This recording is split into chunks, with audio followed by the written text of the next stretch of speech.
Saludamos a todas y a todos los que se conectan con nosotros en estas entrevistas que llevamos hasta su casa, hasta su celular, que llevamos hasta su vida todos los domingos. Usted, compañero, compañera venezolano, venezolana que está por el mundo, también que está en Venezuela y que se quiere enterar en profundidad de las cosas que ocurren en nuestro país. Por eso cada semana hacemos zoom a algo que tiene que ver con nuestra realidad.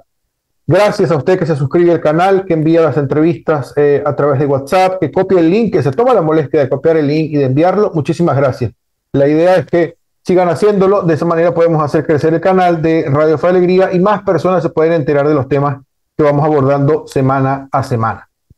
Hoy el tema es migrantes y para hablar de migrantes, inevitablemente tenemos que mirar hacia una de las rutas más concurridas en los últimos años, sobre todo porque así lo dicen las estadísticas y los venezolanos estamos entre los primeros lugares de personas que se enrumban por esa ruta. Y me refiero a la ruta de Panamá, a la ruta del Darién, del famoso tapón del Darién. Una ruta complicada, peligrosa, pero que tiene gente muy noble, organizaciones muy nobles, trabajando para aliviar las penas de las personas, los venezolanos y las venezolanas, y las personas de otros lugares del mundo que arriesgan su vida por este corredor migratorio. Para ello nos acompaña Elías Cornejo. Elías es de la casa, él es de Fe y Alegría en Panamá. Elías, gracias por estos minutos. ¿Cómo estás? Bueno, muchas gracias a ti, Héctor.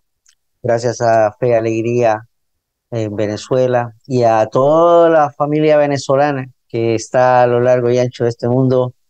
Eh, un gran abrazo fraterno y de solidaridad y de esperanza, ¿verdad? Yo creo que eso es muy importante también, el compartir. Hoy teníamos un dato, ya Monseñor Seitzer, que hay que organizar la esperanza, como dice el Papa. Sí. De eso voy a hablar un poquito cuando ya ¿Y vayamos cómo, entrando en materia. y cómo traducimos eso, Elías?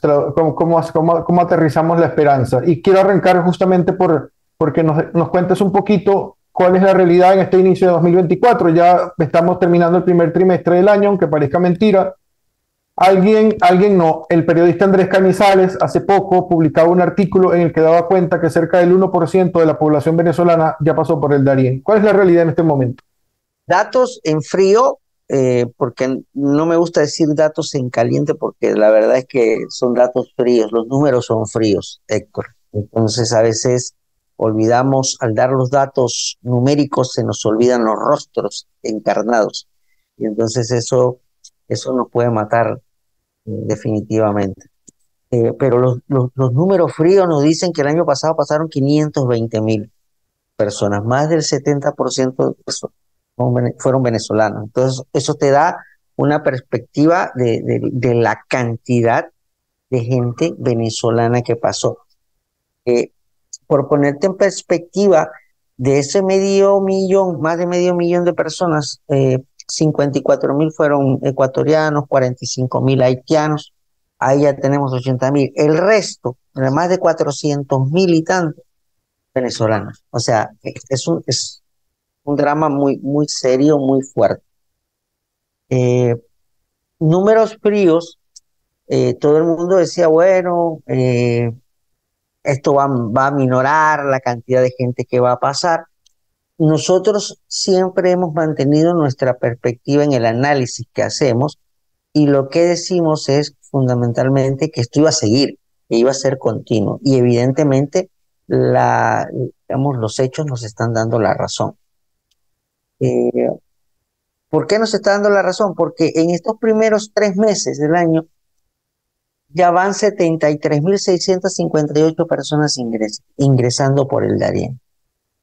El porcentaje de tendencia, si mantenemos el porcentaje de tendencia del año pasado, muy probablemente nosotros estemos hablando de un 20% más de ingresos en el 2023. O sea, estamos hablando de más de 600.000 ingresando.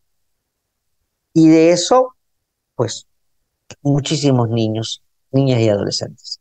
Sí, Es una realidad muy compleja que tengamos en el pronóstico 20% más que el año pasado. Eso es mucha, mucha gente.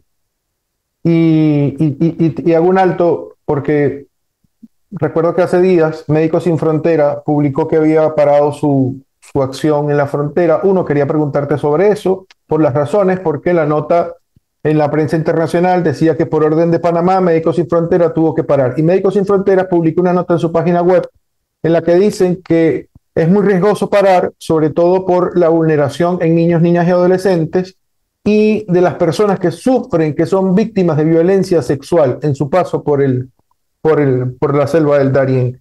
Cuéntanos un poquito de esto. Bueno, estamos hablando voy a ser muy sincero en esto, quizás vaya a sonar un poco duro mi apreciación sobre el caso. Eh, por mi cercanía con los hermanos de Médicos Sin Fronteras, una organización que de por sí es muy prestigiosa a nivel mundial, eh, que tiene una libertad que yo quisiera en muchos casos, y que ha sido de los pocos organismos que ha sido como constante en el servicio a la gente. A mí me parece un exabrupto. Eh, el problema de fondo, y aquí voy a ser muy, muy práctico, el problema de fondo ha sido el tema de los datos que ha dado Médicos Sin Fronteras sobre el tema de las violaciones o de abusos sexuales o de agresiones sexuales en el Darién. Más de 674 contabilizaron el año pasado. Eso no es lo escandaloso, Héctor. Lo escandaloso es que casi el 48% del total del año pasado ya se realizaron atenciones por violencia sexual entre enero y febrero.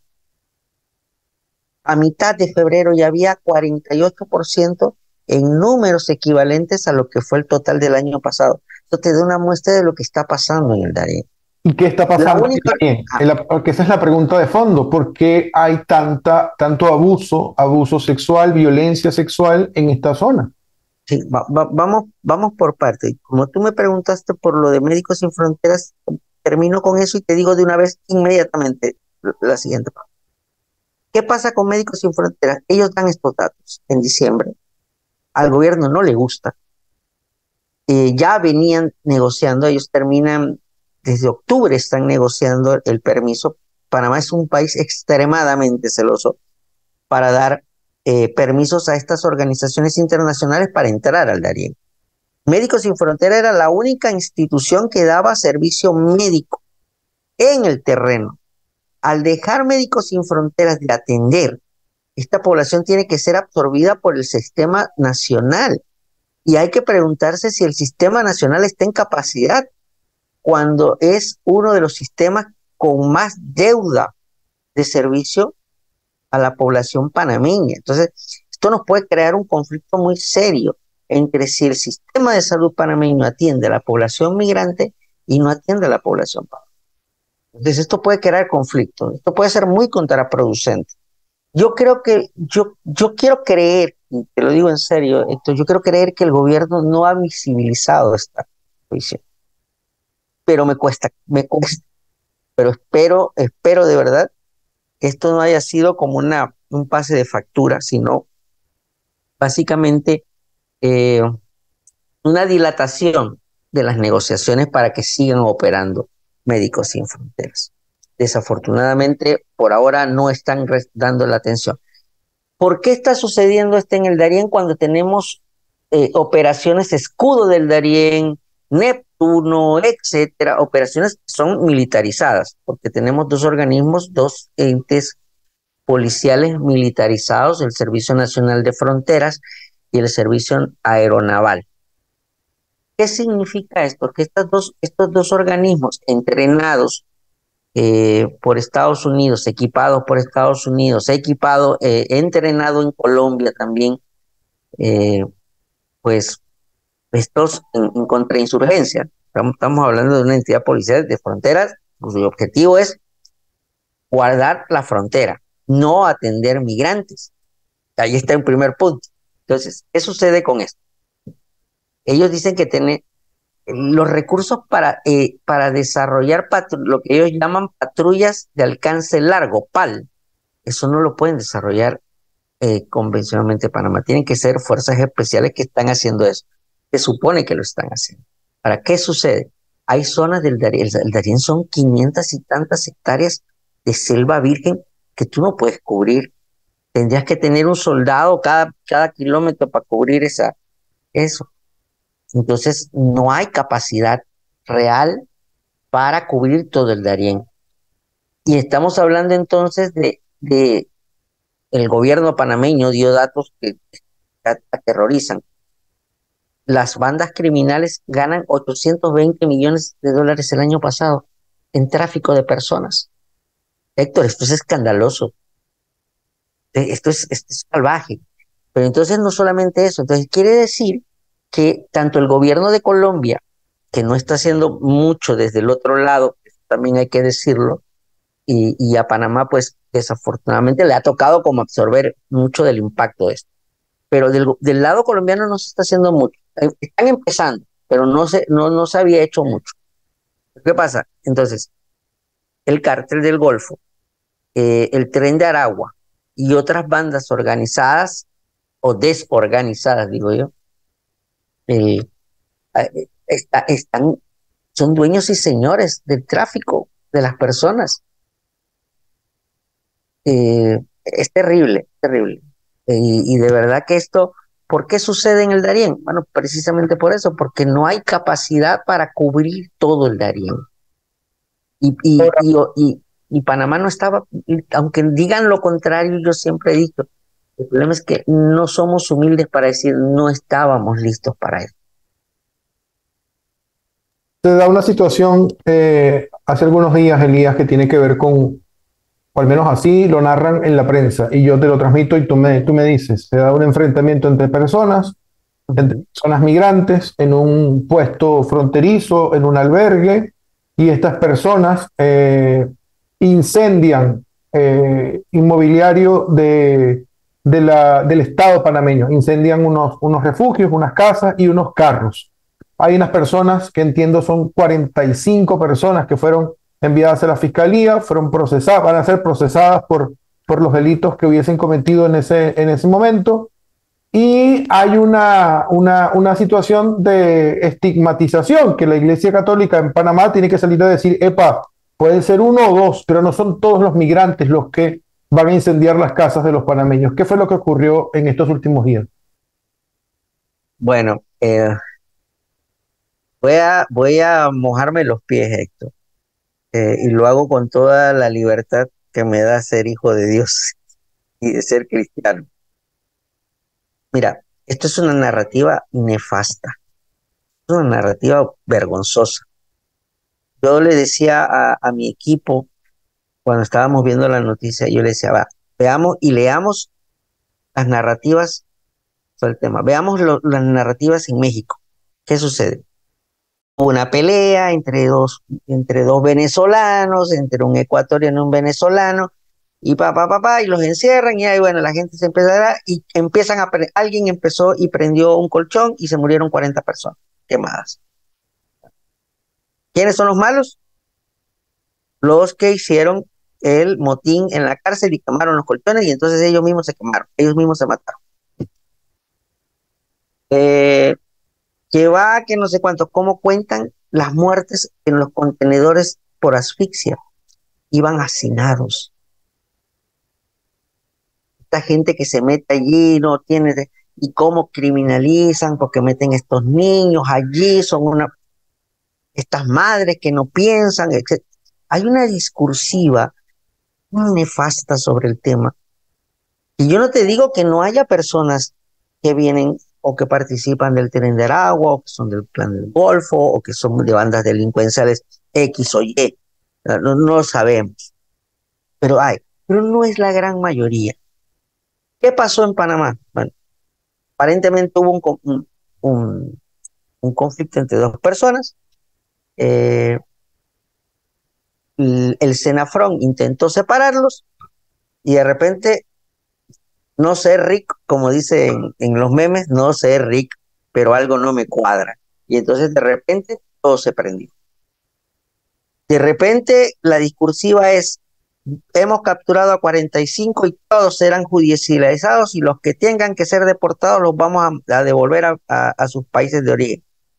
Ergo los van a mandar para Venezuela o para Ecuador o para Colombia, de donde sea.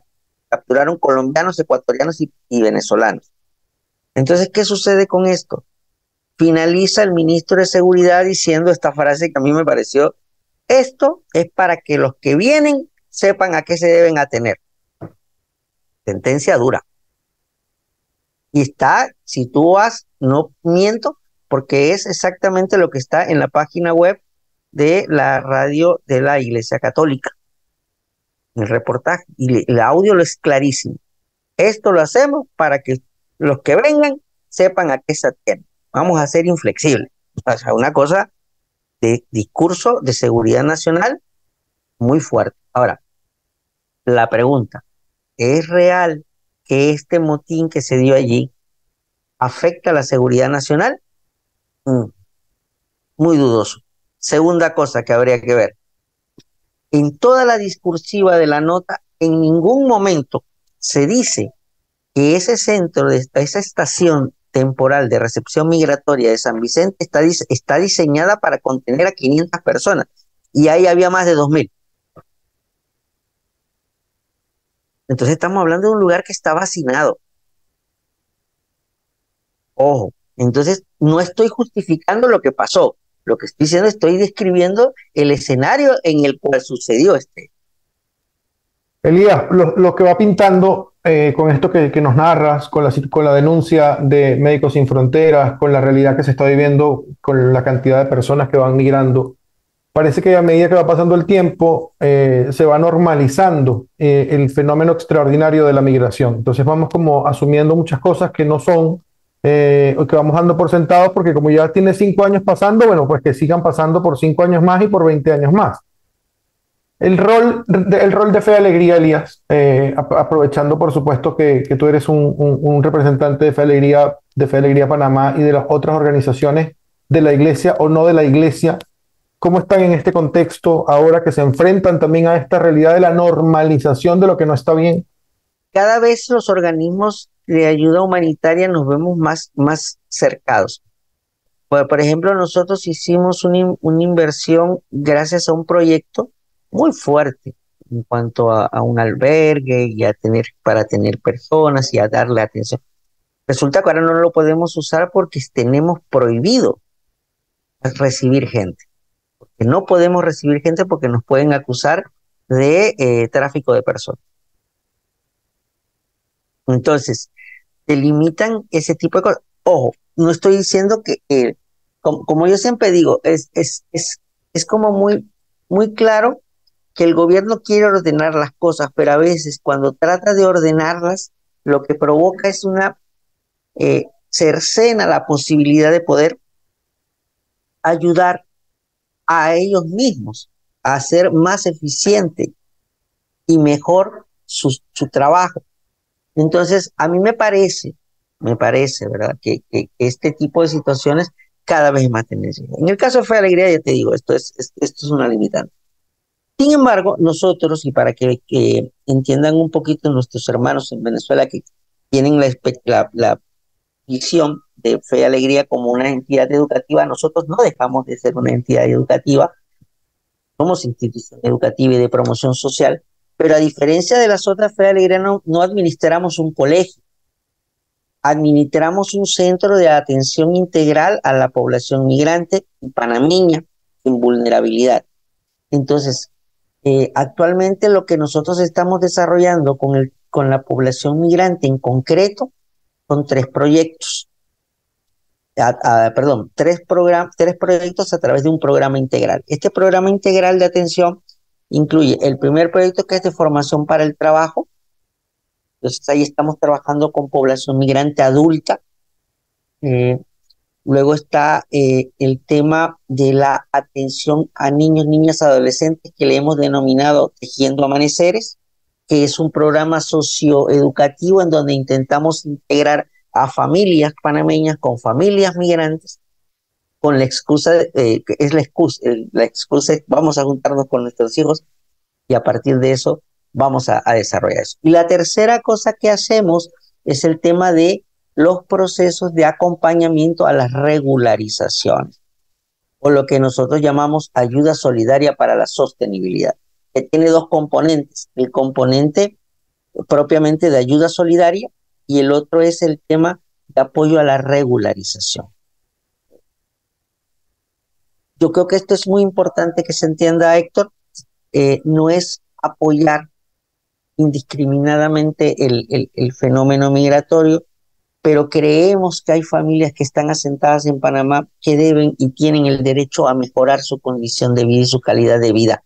Y entonces no han tenido la oportunidad de hacerlo y créeme, hemos implementado, solamente para contarte una anécdota lindísima, a mí me impactó mucho. Yo estoy desarrollando ahorita, bueno, la otra cosa, lo último, estamos desarrollando ahorita una investigación que pensamos entregar en julio, una parte, la primera mitad de julio, una investigación sobre el impacto de lo que nosotros llamamos, algunos llaman la ralentización de la migración, otros le llaman la espera forzada, y hay una investigadora mexicoamericana, Olga Oyer, que le llama atrapamiento social. Y yo prefiero llamarle atrapamiento social, se sienten atrapados. Entonces, ¿cómo impacta esto en la vida de los niños, niñas, adolescentes a nivel educativo? Entonces, hay datos muy interesantes, hemos aplicado esto. Y una cosa que hemos logrado integrando un proyecto que hizo Fe Alegría Guatemala que se llama El vuelo de la Zacuán, en uno de los talleres con un niño que atravesó el Darién, el niño a través de los dibujos y a través de este taller desarrolló una experiencia preciosa y dijo, bueno, voy a contar cómo fue mi experiencia en el Darién. Y el niño lo contó. Y la reacción de los niños panameños y de los otros niños migrantes que estaban allí, que no habían pasado esa experiencia, al terminar, todos se le fueron encima, alrededor en círculos, y lo abrazaron. O sea, cuando yo vi eso, yo dije, me vale, todo puede pasar, todo, así como esa experiencia, ¿verdad? Me agua en los ojos porque es eso, ¿verdad? Dije, como diría San Ignacio, si me dijeran que los evangelios no existen, aún así yo creería por todo lo que he experimentado. Aunque me digan que no vale la pena, solo por esa experiencia, mi vida ha valido la pena. Yo creo que eso para mí ha sido como mi salvataje humano de mantenerme en esto, ¿verdad? Sí, una experiencia bastante compleja para los migrantes, para las personas que están en tránsito, para las personas que acogen, a quienes practican la hospitalidad. Yo sé que para ti el tema de Venezuela te genera muchas sensibilidades. Elías vivió en Venezuela. Elías, para terminar Sí. esta entrevista, la gente que recibes en Panamá y con esa gente que conviviste en Venezuela hace tantos años, ¿qué tanto se parecen? Hay una diferencia muy grande. Yo estuve en Venezuela en los años 90, como yo siempre te conté y se lo he contado y se lo cuento a toda la gente que conozco y que hablo. Siempre digo, mi primer museo grande que yo visité fue en Caracas. eh, yo fui al Museo de los Niños, fui al Museo de Arte Contemporáneo. La primera vez que me senté en un teatro fue en el Teresa Carreño. O sea, es decir, la primera vez que vi una orquesta sinfónica de niños y jóvenes fue en Venezuela. O sea, para mí, culturalmente estaba, la primera vez que me monté en un metro también fue en Caracas. O sea, yo estaba, wow, o sea, este es otro mundo. O sea, imagínate un chamito como yo, que venía de un pueblito chiquito, que veía Caracas por las novelas, por la televisión, por una pantallita en blanco y negro, y de repente veía las torres del Parque Central, así yo decía, wow, o sea, las vi, o sea, las vi, o sea, para mí eso era importante. ¿Qué diferencia hay cuando me encuentro, aún en medio de esos ojos tristes, todavía queda la esperanza? Tú me preguntabas al inicio, ¿cómo construir la esperanza? No, es que nosotros no le damos esperanza, ellos nos dan esperanza. Esas ganas de vivir y de luchar, esas ganas de seguir adelante, contra viento, contra marea, con las dificultades, con sus más y sus menos, con sus problemas, con a veces la soberbia muy típica del chamo que se va y que arranca, ¿verdad? Y ahí está. Cuando se sientan Por ejemplo, ahorita yo estoy aquí en la oficina y hay 140 niños que le vamos a entregar mochilas y bonos escolares. 80 de ellos son venezolanos. Y entonces tú dices, estos niños son la continuación de una historia que soñó, que sus papás quieren seguir adelante, quieren luchar. Entonces yo siento que aún es es como las canciones de llaneras, ¿va? O sea, que a veces son tristes, pero que en el fondo también te cantan una canción de esperanza, ¿va? O al menos en música muy alegre te cantan una historia muy triste. Yo creo que en medio de tanto drama, el canto más esperanzador para la esperanza es que siguen vivos y siguen andando. Agradecerte mucho, Elías, por estos minutos, por tu trabajo, por el trabajo de Fe Alegría Panamá con la población migrante venezolana, con las niñas, los niños, sobre todo, con las mujeres, los hombres que han decidido de manera forzada abandonar el país y que se encuentran con ustedes en el paso migratorio. Muchas gracias, compañero. A ti muchas gracias por la oportunidad y como siempre dije, un abrazo enorme a todo el pueblo venezolano y a la gente de Fe Alegría. Y a usted que nos ve, a usted que nos acompaña, recuerde siempre compartir el video, compartir el canal para que más gente pueda llegar y pueda difundir estos temas a los que le hacemos zoom de la realidad venezolana. Muchísimas gracias. Será hasta la próxima.